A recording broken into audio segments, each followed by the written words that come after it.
Hi everybody, I'm Jordan Rolfus from Beagle Rampant Productions, and it is that Christmas and holiday time of year, and to me that always means talk about Batman Returns. It takes place at Christmas time. It is official Christmas entertainment. A few videos back, I went ahead and uploaded a video talking about actress Sean Young and her campaign to play Catwoman on the Joan Rivers talk show, and today, we're going to go ahead and take a look at all of the various video games based off of Batman Returns. When the original Batman released in 1989, it was a smash hit at the box office, and it really resonated with a lot of audiences. It unfortunately didn't garner as much critical praise as I think it deserved, but regardless, it was a smash hit at the box office, and that meant a sequel was obviously going to be in the works, and who better to direct the sequel than the visionary genius Tim Burton? Now, when Batman Returns was released, the critics enjoyed that one significantly more than the original, but it maybe didn't do as good at the box office as the 1989 release, but either way, it was far from a failure. It was definitely a financial success for Warner Brothers and for the studio. So back in the early 1990s, when you had a film like that making a lot of money, that meant a whole host of video games, and we're going to take a look at all of the various video games. So it is going to be a long video because there's lots of games and I got a lot to say about them. We're going to take a look at how the games play, what they look like, how they match up stylistically or thematically with the film. So sit back, relax, and get ready to nerd out to some Batman Returns.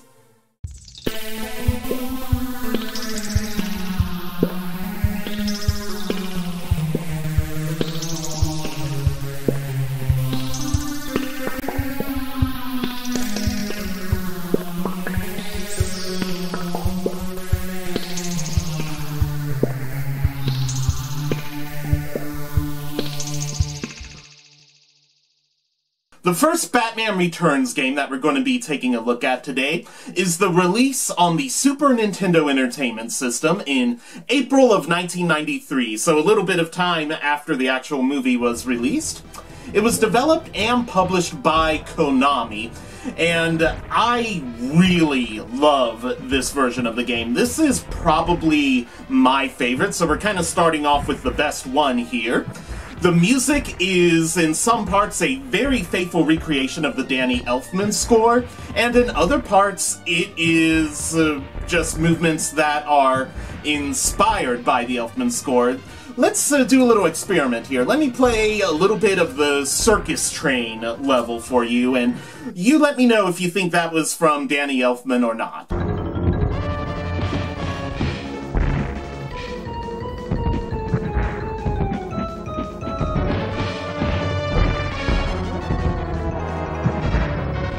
So actually, that score was composed by the in-house team at Konami, so they really understood the essence of the film, and I really love the opening cinematic here that sets the tone of the film, it conveys the story, it delivers the atmosphere. You know you are experiencing Batman Returns in the video game format here.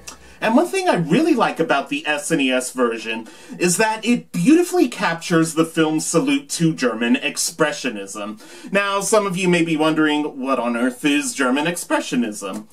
So it was an artistic movement that flourished in post-World War I Germany. There's all sorts of use of harsh shadows and very creative angular shots.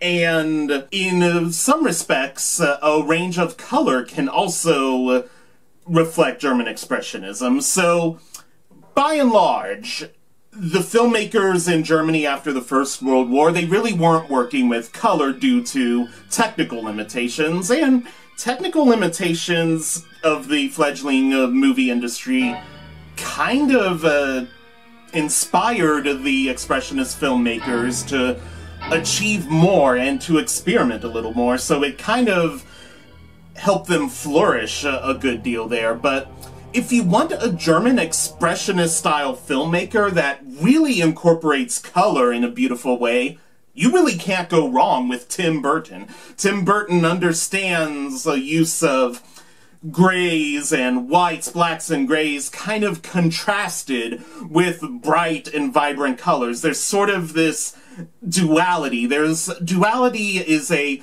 kind of recurring theme all throughout German Expressionism. And I've got to say, when we look at Dr. Rotwang? I don't know how to pronounce that. When we look at Dr. Rotwang in Fritz Lang's expressionist masterpiece Metropolis, he looks very similar to Christopher Walken's portrayal of the business tycoon Max Schreck. So there's definitely some influence here, and a lot of the Gotham City architecture is a clear salute to the cold, mechanical style of Metropolis. And of course, another huge German Expressionist movie is Nosferatu. And yes, a lot of you guys probably know this, but the actor who played Count Orlok, the vampire in Nosferatu, his actual name was Max Schreck. And no, Max Schreck was not a vampire. That rumor has been floating around, but it is not true. And he was an actual person and an actual actor. Some people think, oh, Max Schreck never actually existed. But no, he was definitely very real. He had an extensive career, and so he was definitely a real actor who just really nailed the part of the vampire Count Orlok. And of course, in Batman Returns, Tim Burton had to name the business tycoon played by Christopher Walken Max Schreck. A character that, as I mentioned, looks straight up like old Dr. Rotwang. I have no idea how to say it. And we can clearly see Tim Burton was largely influenced by German Expressionism, but one thing I hear a lot of critics saying is that, oh, Batman Returns is so expressionist, but they don't really talk about the first movie being expressionist. I will have failed as a YouTuber. And forget my horrible subscriber count, forget my horrible like to dislike ratio, and whew, I was checking that out yesterday, and that made me choke on my Christmas pie there a little bit, but I will have failed as a YouTuber. If you leave this video not thinking that the 1989 Batman was a German expressionist salute. We have the duality between Batman and Bruce Wayne, particularly Bruce Wayne in the daylight and Batman at the nighttime. Jack Nicholson's Joker looks straight up like the clown from The Man Who Laughs, another German expressionist masterpiece, even though I believe that movie was actually made in the US. It was from a German expressionist director. And we have Gotham City in the first one. I feel like more so in Batman Returns. Gotham City is kind of its own integral character in the 1989 version. I can maybe see why people aren't so ready, though, to call the 89 Batman an expressionist salute, because the Joker's henchmen are basically just kind of thug-looking guys. He doesn't have these weird, demonic nightmare monsters that the Penguin does with the Red Triangle Circus, so I'll go ahead and give you guys that. Maybe it would make sense for the Joker to have a crazy, deranged circus, but either way, the original Batman from 1989 is most definitely a German expressionist salute. And you know, because I like going on tangents here, German Expressionism often has some biblical allegories in it at times as well, because the death of spirituality was definitely in the back of the minds of a lot of the Expressionist filmmakers after World War I, and I gotta say, let's be real, I think the Penguin is straight up the Antichrist figure, because let's be real, when it's 33 years from when he's born to when Batman goes ahead and does him in there. And in Christian tradition, Jesus's public ministry was till about his 33rd year. We have the unique birth story of the Penguin. But however, how Jesus Christ came down from the stars to redeem humanity, the Penguin is coming up from the bowels and the sewers to slaughter humanity and to bring Gotham to a fiery judgment. And also how the Penguin wants to throw all of the baby boys into the icy Gotham River. That is a perversion of the sacrament of baptism. So definitely some religious connotations kind of add to the whole German expressionist feel here. Everything I just said, though, about the Penguin being the Antichrist, that doesn't pop up in the Super Nintendo video game. But my point is, I wanted to tell you what German Expressionism is, because the Super Nintendo video game really nails how the German Expressionist feeling is conveyed in the film Batman Returns. In terms of gameplay, the SNES version is a classic early 1990s beat-em-up, kind of in the style of Final Fight and Streets of Rage. It's a satisfying experience all around, but it is exceedingly difficult, but thankfully you can go ahead and enter some cheat codes to get yourself some more lives and some continues there. And one thing that's always a pet peeve of mine is that when you have a single-player game, to enter a cheat code, you have to use a second controller plugged into the system. Why? If you want a single-player game, that means you kind of want to be alone for a little bit, so why do you have to have another controller? But I'm just glad that the cheat's there, because it maybe makes it a little more easier to play. You can do it easily enough without the extra lives and continues, but I just feel like it's nice to have that extra cushion, because the game is challenging, but not unfairly so. Batman Returns for the Super Nintendo definitely has that balance of fair and yet challenging gameplay.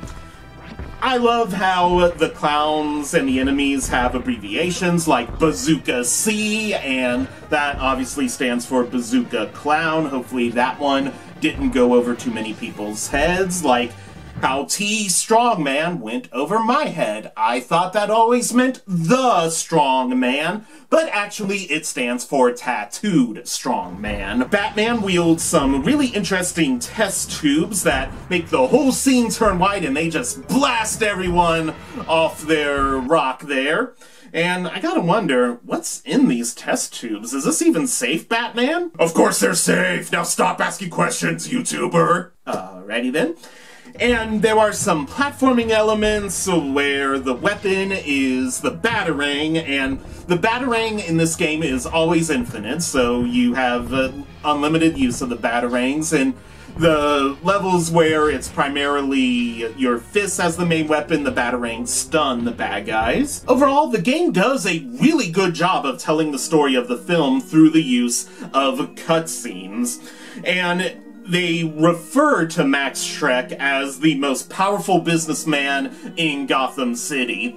That's a lie! Everybody knows Bruce Wayne is the most powerful businessman in Gotham! Not, you know, that I have any connection to Bruce Wayne or anything like that.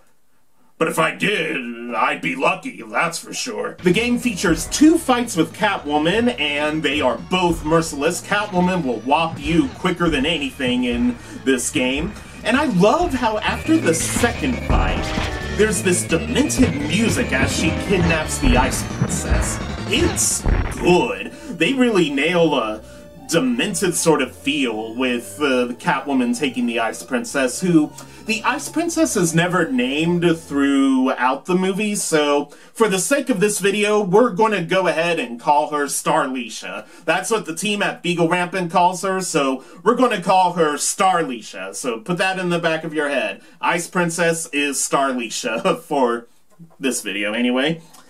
I love the Batmobile level in the Super Nintendo version, and I don't think this game actually uses the FX chip or Mode 7, which was the Super Nintendo's way to render 3D graphics. This is just the Super Nintendo being super here, and it looks great. I give it my full support there.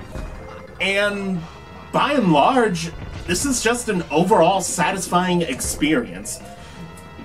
Once you go ahead and defeat the Penguin there, yes, I killed the Penguin! Oh, wait, I never take a life. The penguin had an accident! Yet once you go ahead and accident the penguin, you get various endings depending on which difficulty you've beat the game on. If you beat the game on easy, you get scrolling text saying you saved the city, and then it cuts to an image of Catwoman saying, try it on normal mode. That was a very common thing back in the 1990s, where they would go ahead and give you a big old middle finger for beating the game on easy, and they wanted you to try some of the other difficulties there. If you beat the game on normal difficulty, you actually get an animation of Batman accidenting the penguin there, and you get a nice image of Catwoman looking at the bat signal, and you are treated to the in-game credits. And once the in-game credits roll, you now get an image of Catwoman saying, try it on the harder difficulty. Try it on the harder difficulty. You go ahead, you get everything I just said, but instead of Catwoman, you now have an image of the penguin saying, try it on special mode. Do it on special mode, it's the penguin saying try it on mania mode. And once you beat it on mania mode, you get all of the ending things that I had mentioned there. But now you're treated to Batman as saying, congratulations, you are the true Dark Knight. So, by and large, the Super Nintendo version really delivers in terms of conveying the feeling of the film. It does a great job in being a fun game to play. It is a good salute to the German expressionist style of the film. So, by and large, I think that the Super Nintendo version of Batman Returns is easily my favorite on this list. Konami also developed and published a version for the NES. That was released a few months before the Super Nintendo version. It's maybe not as expressionist in its look and feel, maybe because of the technical limitations of the NES as opposed to the Super NES, and it's weird because I literally just got done saying technical limitations were an asset for the expressionist filmmakers, but what can you do? I love irony. And it's a very enjoyable game still, and there are times I feel like maybe the NES version has a pop art feel to it. So pop art was an artistic style that really flourished after the Second World War. It includes a lot of imagery from comic books and advertising, images that the average consumer is constantly being bombarded with, but the essence of pop art is that it's trying to ask deeper questions about the human experience as opposed to just buy beer because it's good. And some examples of pop art, of course, are Andy Warhol. Robert Rauschenberg is a very famous pop artist.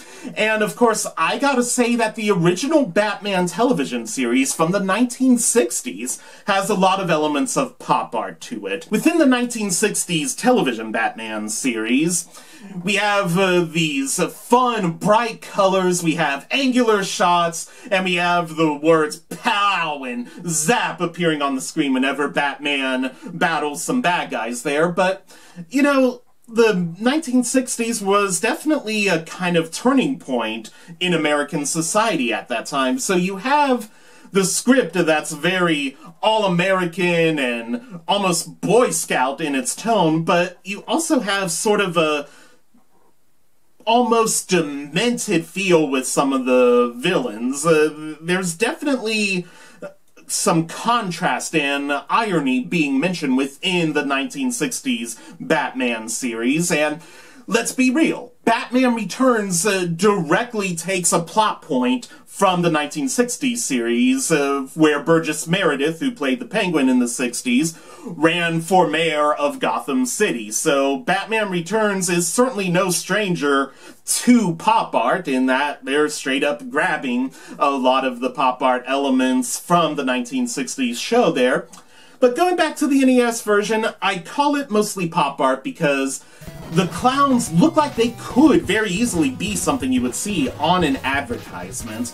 And I really love the circus train level. The circus train level is really great.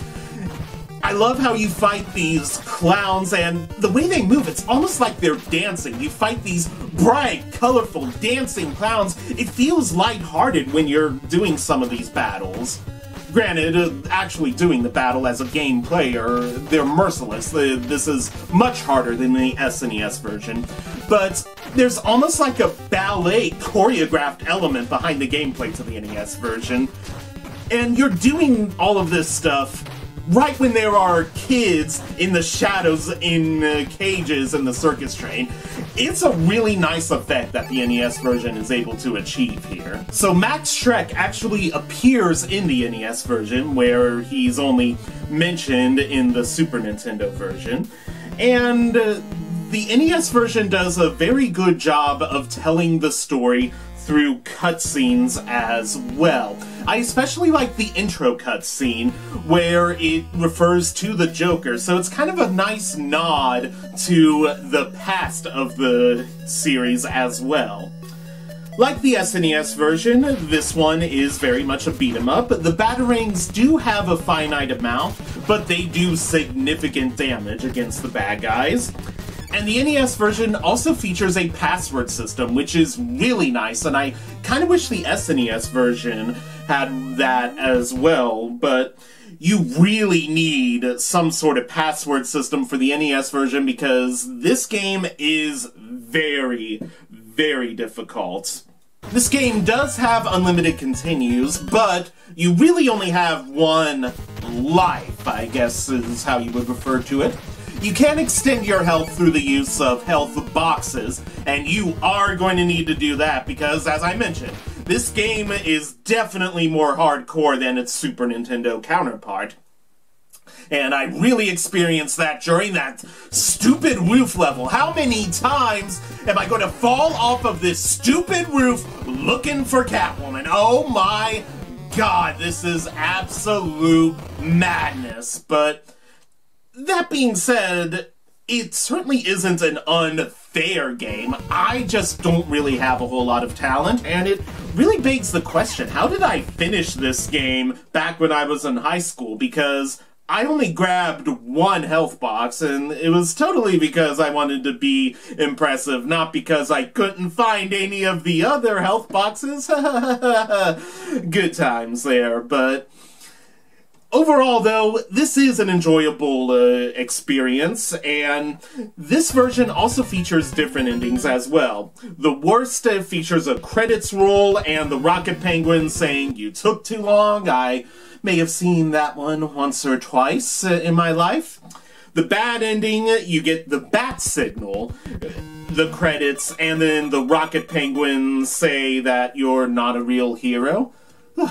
That's just like my trip to Antarctica, you know, where the Rocket Penguins welcomed me and all they told me was I'm not a real hero. But be that as it may, the good ending features an animation of Batman accidenting the Penguin, and the bat signal is blazing. We don't see Catwoman at this point. And then we have the credits, and the Rocket Penguins say that you saved Gotham City.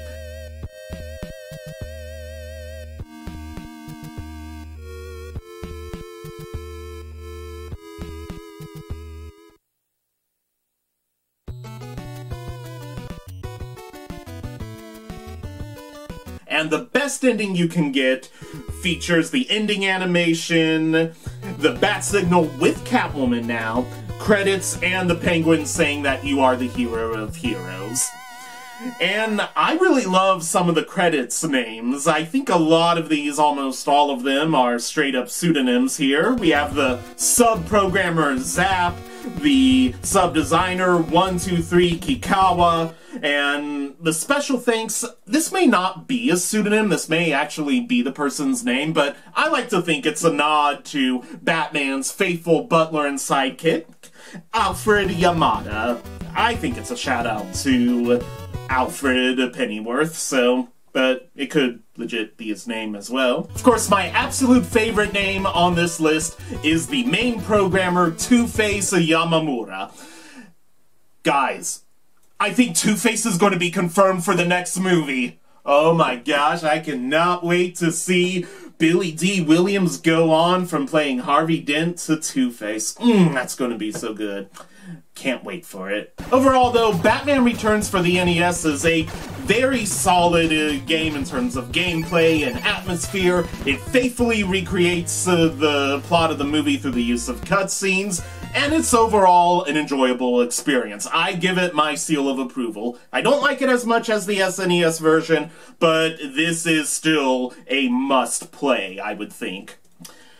Moving on to the Sega Genesis version of Batman Returns, released in the United States in 1992 and in Japan in 1993.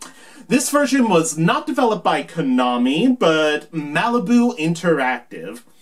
When we turn on the game, we have a nice opening sequence of the Penguin framing Batman for Starlicia's murder, and yeah, this looks kind of good. We have some nice expressionist-looking architecture, some good shadow play going on here. This is some pretty good music here. It is very purple, and purple's maybe not a color I readily associate with Batman Returns. Batman Returns for me is primarily blacks, whites, and grays contrasting with very vivid and lively colors, but I mean, this certainly doesn't look bad. So I don't know, we might be in for something kind of impressive here. When you look at the main menu and go down into the options screen, there is no difficulty setting, and the lives are referred to as players, and I don't know, that seems kind of weird to me. It's because you would kind of think, is this maybe a multiplayer game, but they're referring to the lives that Batman has as players. It's weird. I mean, I'm not losing sleep over it, but it seems kind of weird to me.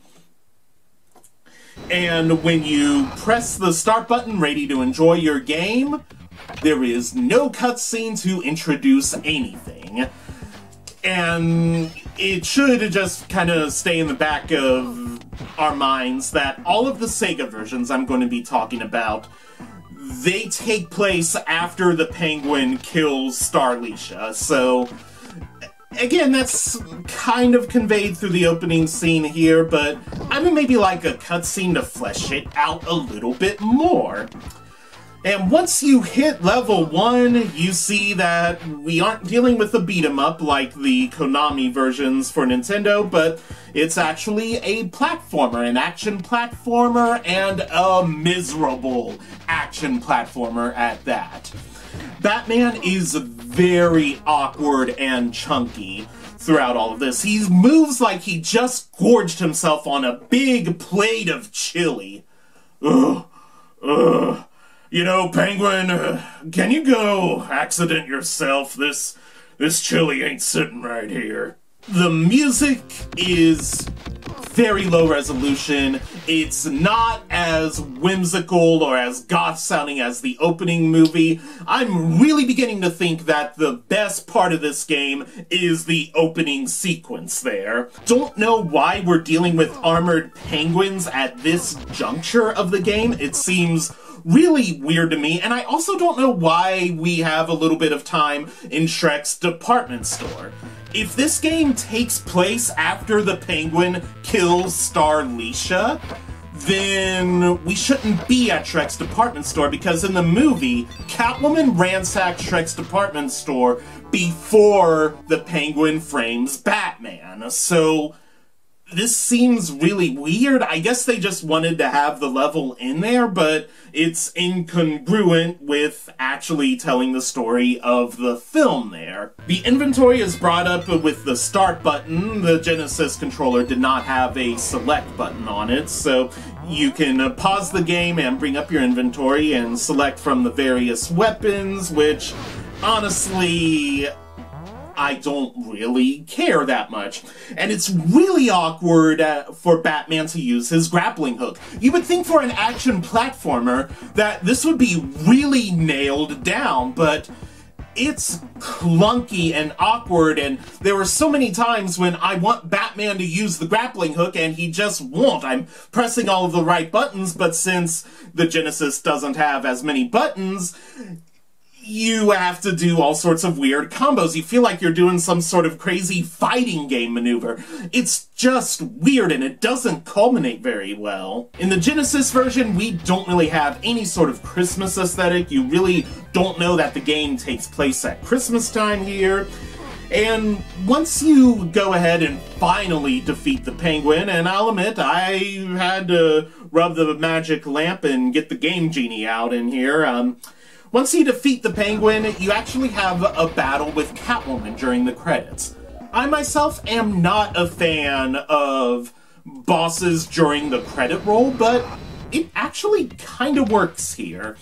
Now, I can get some criticisms behind this, that it's incongruent with the story, but the way I look at it, when we end the movie Batman Returns, Catwoman is still very much out there, and Catwoman and Batman, they're not necessarily hardcore enemies like Batman and the Penguin or Joker, but they aren't necessarily friends like Bruce Wayne and Lucius Fox there, so it's kind of nice that the Genesis version ends on this note. If you go ahead and get the good ending and defeat Catwoman, the cats come and nurse her back to health, and if you get the bad ending, Batman falls down and the Batmobile comes and picks him up. And shout out to the No Swear Gamer for uploading these endings. I went ahead and did the good ending myself, but I was having problems getting the Game Genie to play nice, so thank you, No Swear Gamer, for uploading the bad ending there. But overall, in terms of the Sega Genesis version, the clunky controls, the low resolution audio and music, and the fact that it really has very little to do with the film, and they don't use cutscenes to tell the story of the film, this makes the Sega Genesis version a really unpleasant experience. It's not all that fun. A lot of people give this game positive reviews. Those are a mystery to me, so if you guys can help me appreciate this down in the comments section below, God bless you. But from where I'm sitting, the Sega Genesis version really doesn't nail it down for me. Of course, Sega released a CD add-on for the Genesis called the Sega CD. That makes sense there. And the Sega CD version of Batman Returns was also released in 1992. I don't know if Japan had a release of this or not, and by and large, it is really similar to the cartridge version, but there are some pretty agreeable enhancements to it. The game starts off with a pretty impressive 3D intro movie of Starlisha falling to her death there, and it has a pretty good Elfman-esque score. It's not exactly the Danny Elfman score from the film Batman Returns, but it has kind of the Danny Elfman feel to it, and by and large, all throughout the Sega CD version, I really like the music. There are times it has sort of a gothic, Elfman-esque feel, and then there are other times, okay, it doesn't feel like Danny Elfman at all, but it has some pretty jammin' goth industrial sounding beats. The Sega CD version really does have some pretty groovy music. Maybe not super faithful to Batman Returns, but still, it's some pretty jammin' tunes there, so I gotta give the Sega CD props for having some good music there. The options menu is actually really cool. It's Bruce Wayne's computer, and you can use Batman's hand to go ahead and press the buttons there, and this is also where you can go ahead and do a nice level skip cheat. This is where you can change some of the controls, and you can also change your difficulty level.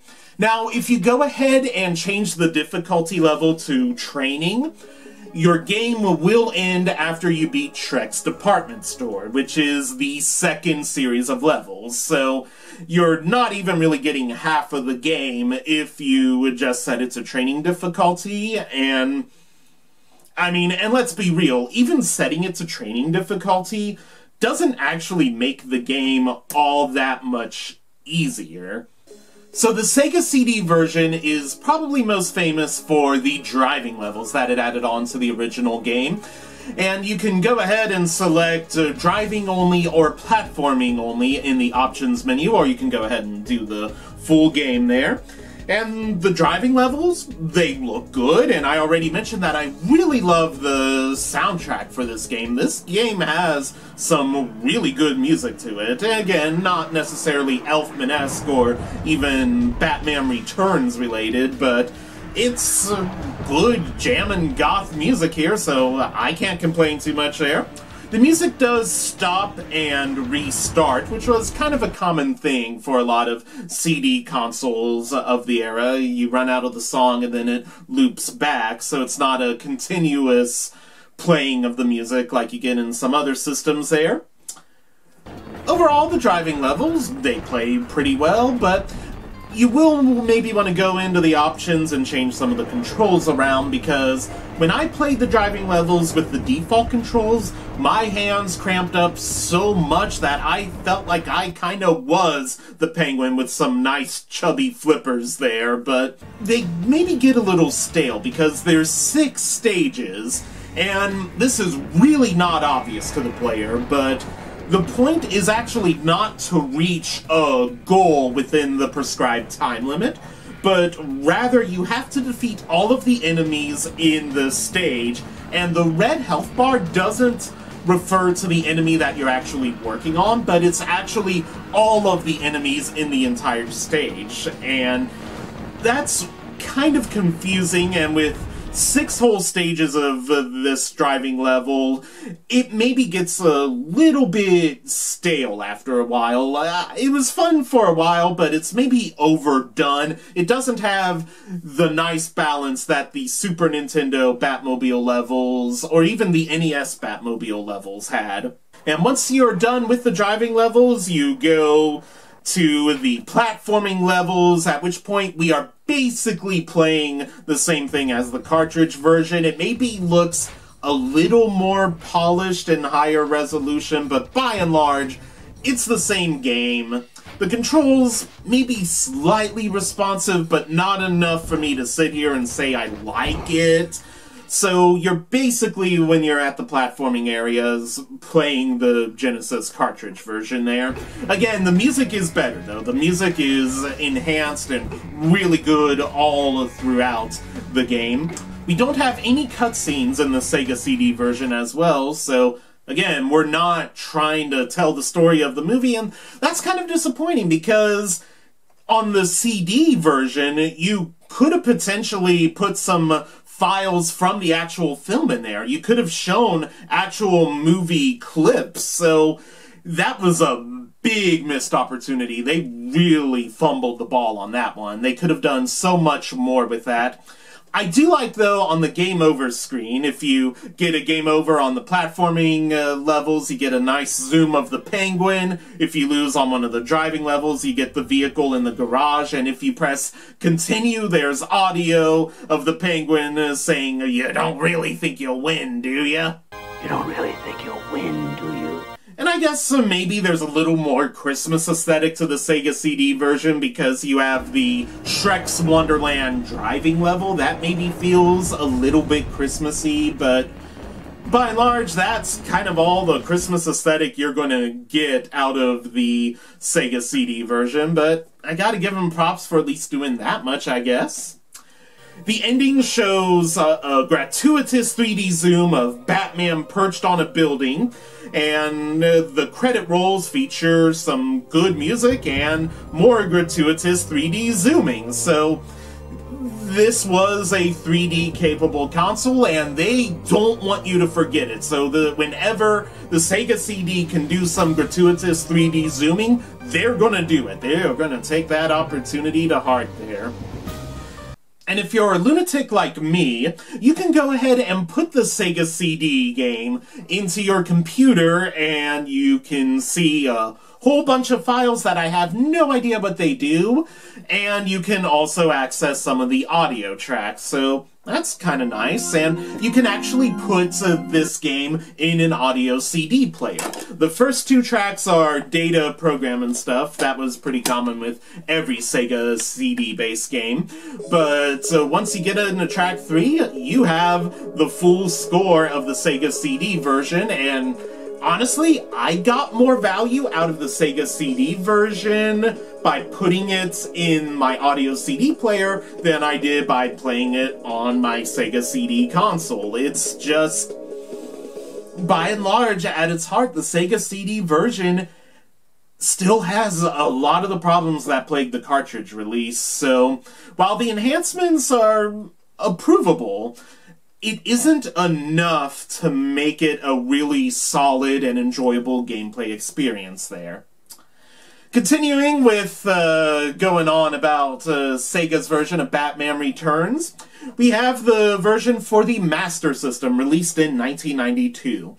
Now, for those who may not be familiar, the Master System was Sega's answer to the Nintendo Entertainment System, and it was not as successful here in North America or in Japan, but it did enjoy a good bit of following in Europe and Brazil. Theoretically, the Master System had better hardware than the NES, but it really begs the question then, why do I think the Master System is inferior in almost every single way to the NES? I'm not a Master System fan. I don't own a Master System. I wouldn't mind owning one just to be a collector, not to show it like love or appreciation or anything, but, you know, just to have it. And I don't own a Master System, so to play the Batman Returns game on the Master System, I had to go ahead and use an emulator, so I went ahead and used the emulator called MedNathan. It stands for My Emulator Doesn't Need a Freaking Excellent Name. And you can go ahead and put MedNathan on your computer. My Linux machine here runs MedNathan beautifully from the command line, and you can hook up your Xbox One S controller via Bluetooth, and you have a pretty good setup here.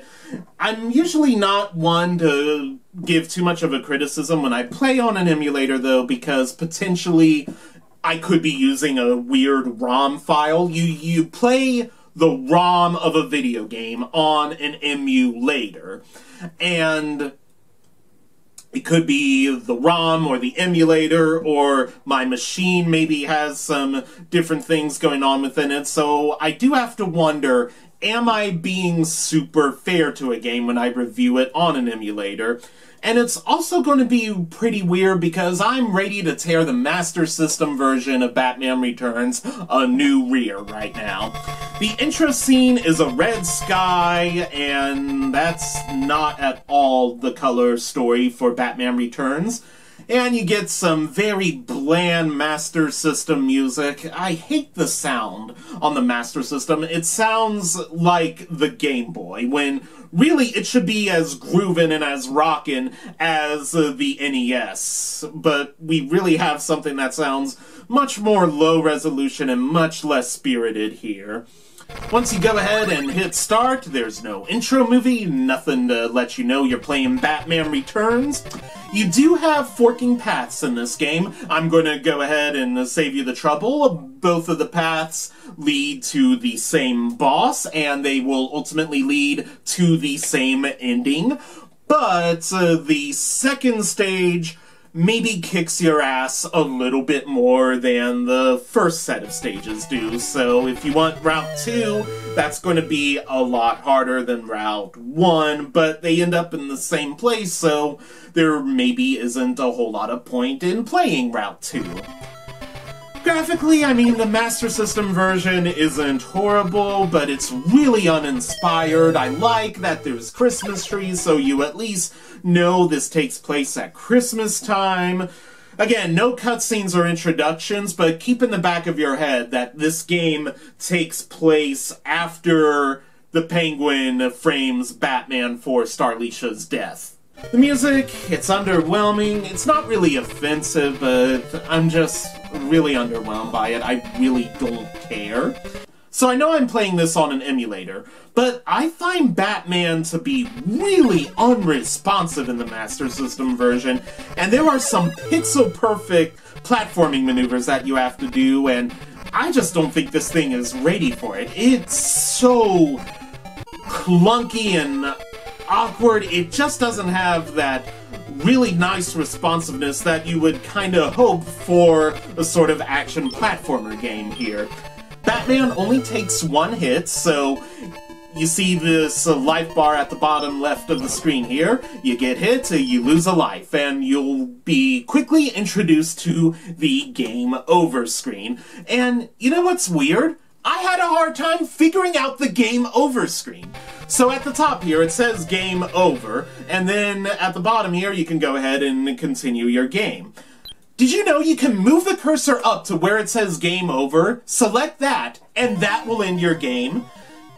I would have never have thought about that. I mean, that takes a special kind of design mentality to go ahead and make the game over screen unnecessarily complicated. That's just straight up mind-boggling there.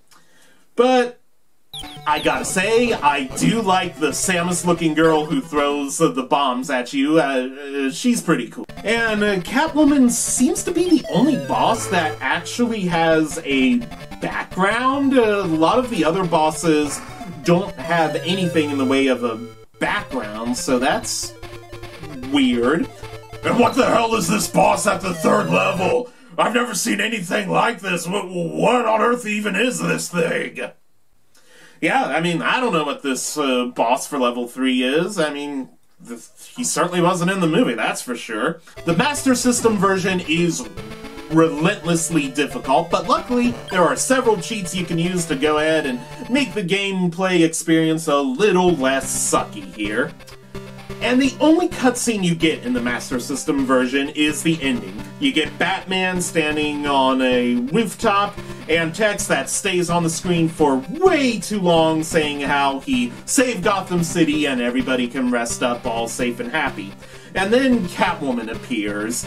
It's not really horrible, but it doesn't necessarily feel like the film because it kind of has a broad daylight thing going on here, and then we have the credits, and the music's not half bad here, so I can bark at the credit music here, but overall, the bad controls, the aimless level design, and the fact that the Master System version has almost no connection to the film really makes this rendition a dud. This just doesn't scratch any of the itches here, so Sega's not doing too well in terms of making Batman Returns here, so let's see if the Game Gear, the portable version of the Master System, had any better luck. So the Game Gear, for those of you who don't know, it basically is a portable Master System. A lot of the same hardware between the Master System is inside of the Game Gear there, and a lot of the times they straight up port the Master System version to the Game Gear. So you can imagine how relieved I was when this was not the case for Batman Returns, and Batman Returns for the Game Gear is actually pretty good. We have a nice title screen that has sort of the Batman Returns aesthetic. We still, all throughout this version, have the kind of uninspired Master System music, but aside from that, we have the color scheme, we have a nice effect with the searchlights going on here, and we even have a nice intro cutscene of Starlisha getting pushed off of the building there, and I love how dorktastic it is. Ah, trouble! Batman is under suspicion! He's the culprit! It's some nice hokey fun, and I love how it actually makes an effort to tie itself into the movie. It's like, oh, wow, we're based off of a film here. Once you jump into the gameplay, you'll find that the graphics, it's still kind of what you have on the Master System version, but it feels more pegged down. It feels like they did some fine-tuning. Batman looks a little better, the levels look a little bit better, the level design is definitely better. You still have the forked paths, but honestly, I feel like if you take the second route, you can still do a lot of those levels. This is a very doable and enjoyable experience. The controls are much tighter and much more refined than they were for the Master System version. Batman now has a full life bar in the Game Gear version, and the pause menu is actually kind of impressive too. You can choose what sort of batarang weapon Batman will use. Oh yeah, I forgot to mention, both the Game Gear and the Master System version, your primary weapon is the batarang. There isn't any fist-to-fist combat there. Oh, but I wanted to do some punching! Ah well, the batarang's cool enough. And you can go ahead and choose whether you want a long-distance batarang with not a whole lot of power, a normal one, which is a compromise between distance and power, or a powerful one that has power but not a whole lot of distance. And you can even go ahead and select a special attack, and then the Batmobile comes and just blows everything to hell. Yeah, take that, Catwoman! And I mean, for the record, the Master System version, its pause menu was just a pause. It was just a regular pause with no menu. That's not really a problem, but it's so much sweeter here in the Game Gear version. In the Game Gear version, the bosses all have backgrounds, and the final stage has coloring that is actually very similar to the film. It feels more like Batman Returns than the Master System edition did. The ending, it's basically the same as the Master System version, but a little bit better. The cutscene is smaller, and the text scrolls, which is an improvement. You don't have it just sitting there forever and ever and ever. And the colorization is maybe a little truer to the spirit of the film than the Master System offered us. Overall, though, the Game Gear version, it was a surprisingly fun release, and it wasn't perfect, but it's a vast improvement on the Master System version. I had a lot of fun with the Game Gear version, and I really enjoy it, and I highly recommend it. If you're looking for a good Batman Sega Master System feeling experience, don't go with the Master System version, go with the Game Gear version by all means here. Up next, we have Batman Returns for the Atari Lynx. Now, for those of you who may not be familiar, the Atari Lynx was Atari's handheld console that was released in 1989. It was the first handheld to feature a color LCD screen, and it sold pretty decently. It couldn't come anywhere near Nintendo's Game Boy. Nintendo kind of always dominated the handheld market, but the Atari Lynx definitely held its own there. And it had some pretty good visual and audio capabilities. I myself don't own an Atari Lynx, and ironically, the Mednafen emulator is supposed to be able to play Atari Lynx ROM files, but I just, for the life of me, could not get anything to play in Mednafen. I even went ahead and used other emulators on virtual machines, couldn't get any of those to work either, so I thought, oh, am I not going to be able to review this game? But luckily, AtariGamer.com has a really cool feature where you can play Atari Lynx games within your web browser. I think that's really neat, and I really love how it prevented me from buying an Atari Lynx just so I could play Batman Returns for the console, because Batman Returns for the Lynx is really quite awful. Now, at first glance, there doesn't seem to be that much wrong with the Atari Lynx version here. Granted, the music is not really all that inspired, but the audio quality isn't what I would call glaringly horrible. It's disconcerting that this is the only song you'll hear throughout the game until you get to the Penguin's lair, so it definitely gets stale in terms of music. In terms of visuals, everything looks fine, and even the controls are kind of responsive, and this is on a browser with a keyboard that's kind of shifted to the left. The System 76 Darter Pro is kind of shifted to the left a little bit, but it feels responsive to me. So why is this game so awful? Because this game will reach out of the screen to try to claw your eyeballs out. This is a monster in terms of difficulty. From the get-go, you are barraged by bad guys who want to blow Batman to smithereens. There isn't a slither of mercy in the Atari Lynx version of Batman Returns. It is an absolute slog. Thankfully, you can enter a cheat mode where you can turn on invulnerability and even do some level skipping. But let's be real, the invulnerability is not going to help you when you fall down a cliff. And there are plenty of bad guys in the second level who will blast you to the ground and make sure Batman comes careening to a messy demise. This game doesn't take any prisoners. This is a heartless monster in terms of difficulty. In terms of connection to the actual film, the Lynx version really doesn't deliver. At the end of the first level, where you're just cleaning up the streets of Gotham City, you encounter the Penguin in his duck vehicle, which is totally incongruent with what happens in the actual action of the film there. And for the second level, you're fighting the entire Gotham police force and... okay, that's not really all that accurate. You're fighting the entire US, United Kingdom, Australian, Canadian, Argentine, and Peruvian militaries. This level absolutely bombards you, and you have to wonder, okay, why? According to the instruction manual, it's because this is the point where Starlisha gets killed and they're framing Batman for her murder.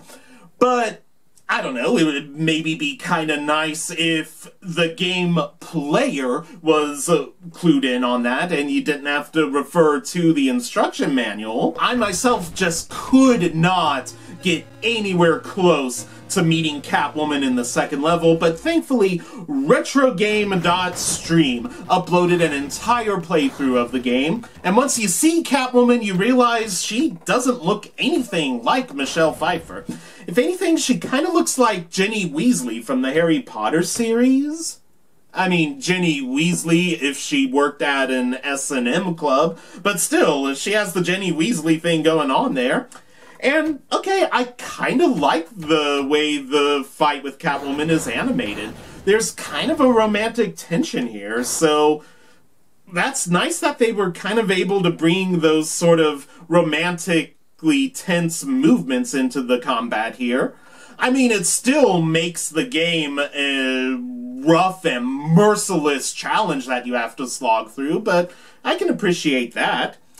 And I can also appreciate the final death blow for the Penguin here. That's really cool how he just goes flying. Yeah, I'm sending you flying to hell, Penguin! I mean, you're accidentally getting blasted to hell here. And once you defeat the game, you get a screen saying, congratulations, you get 100,000 bonus points, and the credits roll. Okay, that's all well and nice, but the problem is I don't care! 100,000 bonus points, I mean, maybe like an actual ending cutscene. There isn't a high score table. I can't enter my name. The scores aren't remembered. Who on earth cares if you get 100,000 points? Because nobody is going to remember this. It's just cosmic cyberdust here. 100,000 points is completely meaningless at this point. And, okay, I've been slamming this game in terms of the way it doesn't correlate to the actual film, but I even gotta show mercy. Mercy that the game itself doesn't show the player, but I'll show it mercy here. The Lynx version had particular trouble coordinating with the production offices because the movie experienced several delays, and those delays are most glaring in the Atari Lynx version. But that's still doesn't mean that they couldn't have produced a quality Batman game.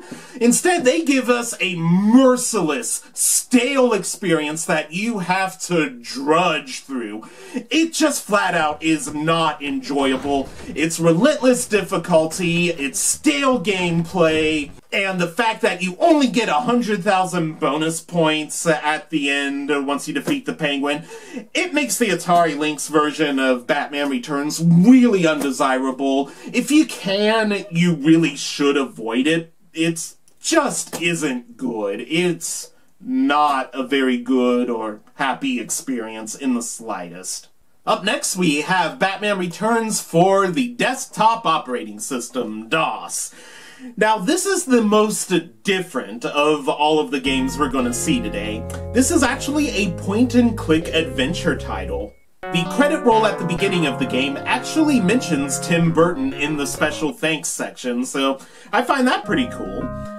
And you start in the Batcave, where you can listen to news broadcasts, and it looks like Gotham's kids are getting dumber by the minute here with their failing SAT scores. Hey, Batman, I didn't do that good on my SAT, just saying. Not everyone's super good at the SAT. And that could explain why I'm here making a 20-hour-long video on Batman Returns here. The controls, it's all point and click. It's entirely point and click. There's no button pressing here. You don't drive the Batmobile, but you can inject yourself and have it crash. Look out, everybody! The Batmobile's coming! And if you do that, you straight up get a game over here. The combat is kind of interesting for those who may not be used to point-and-click adventures. You click how fiercely you want to battle, and you can go ahead later on and grab some stuff from your utility closet and apprehend them, and go ahead and interrogate them. The DOS version does a beautiful job of world building. There's tons of lore that you can search through in the back computer here, and it's kind of interesting how it mentions that the mayor is going through his third term, because this is not the mayor that we had for the original Batman. They look nothing alike. And it's kind of weird that this is the third term. How short are these terms? Because you had a different mayor in 1989, and now you have this mayor in 1992. Do you only serve for a couple months? I wonder how that works here in Gotham City. The graphics, they're solid. The music, it's a faithful recreation of the Elfman score, but the quality doesn't sound as good to me as it does on maybe the SNES or the Sega CD. A lot of the DOS version of Batman Returns kind of labors under the impression that you aren't too familiar with the film. It's more of the investigation. You're working as Batman, trying to uncover who the Penguin is and what's going on, and what is the ultimate end goal here. The game features an in-game time clock and an in-game rhythmic schedule here, and you have to follow it pretty exactly. Squeak-Doo was actually the one who did the gameplay that you see here, and she really enjoyed the DOS version. She loves point-and-click adventure games, so she had a lot of fun doing the DOS version here. But ultimately, we kind of messed up some very key evidence points here, so we had to go on YouTube and look up Guy from Andromeda's playthrough of Batman Returns on DOS, and it's kind of interesting how there are several endings here. There is a bad ending where the Penguin actually becomes the mayor, and Batman just sulks in the Batcave wondering how could this happen. Seriously, how could this happen? Was it the Russian hacking, or all of the random mail-in ballots that popped in the middle of the night? I just don't know how something like this could happen.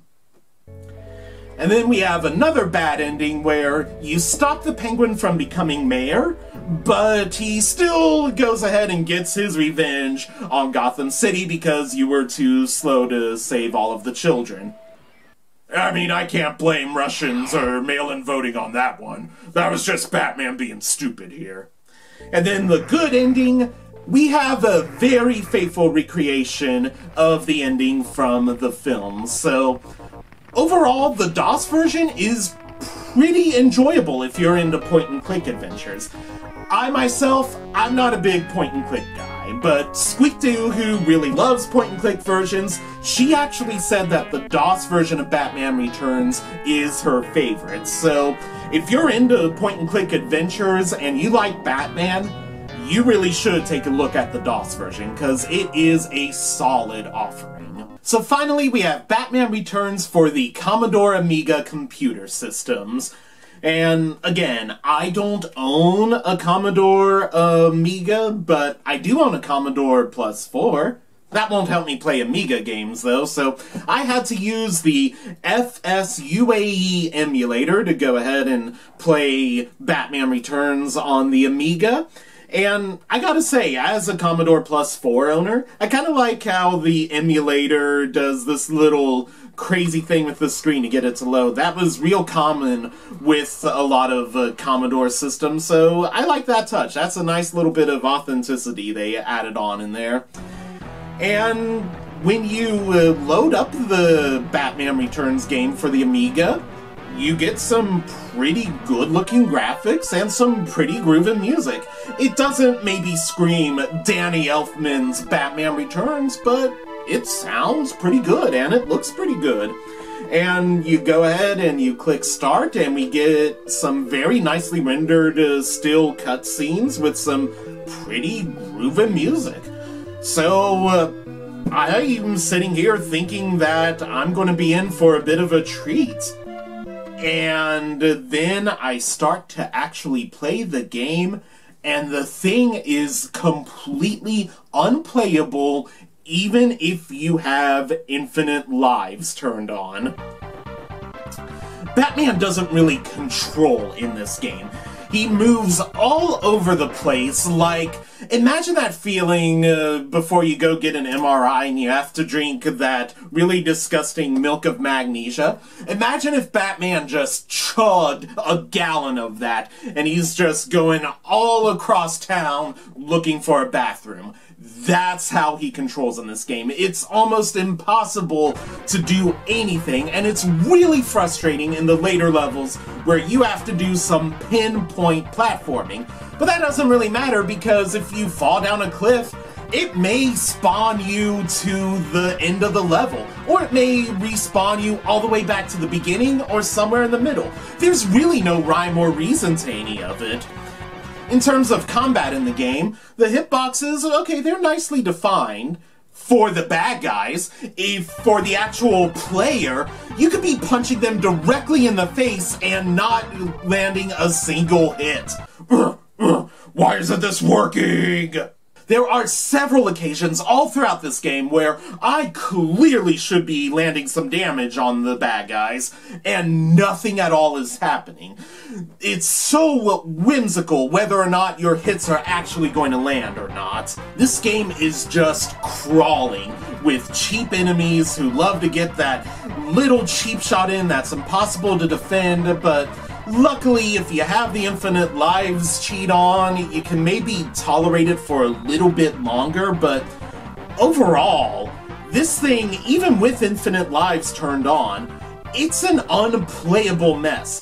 The final fight with the Penguin was particularly nerve-wracking because there were several occasions where I truly believed I should have been hitting him, and nothing at all is happening, but he's able to go ahead and get some very nice shots in below the equator there. My back crotch! Overall, I could not get anywhere close to beating this game, even with infinite lives turned on. But luckily, the YouTuber Dreamcatcher uploaded the ending, kind of interspersed with some clips from the actual film and some other random things throughout the internet. To be honest, I like Dreamcatcher's upload of the ending more than I ever liked anything about the Amiga version here. We can see that in Dreamcatcher's video here that there is audio when you land hits on the enemy.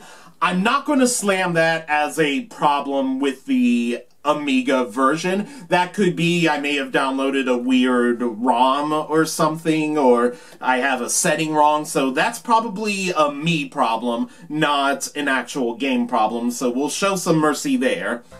And the actual ending, it's really not all that special. It's kind of true to the film, but to be honest, I preferred the in-between level cutscenes. They delivered the story a little bit more forcefully than the actual ending cutscene, but, you know, it's interesting. You could almost confuse the Amiga version for being a halfway decent game.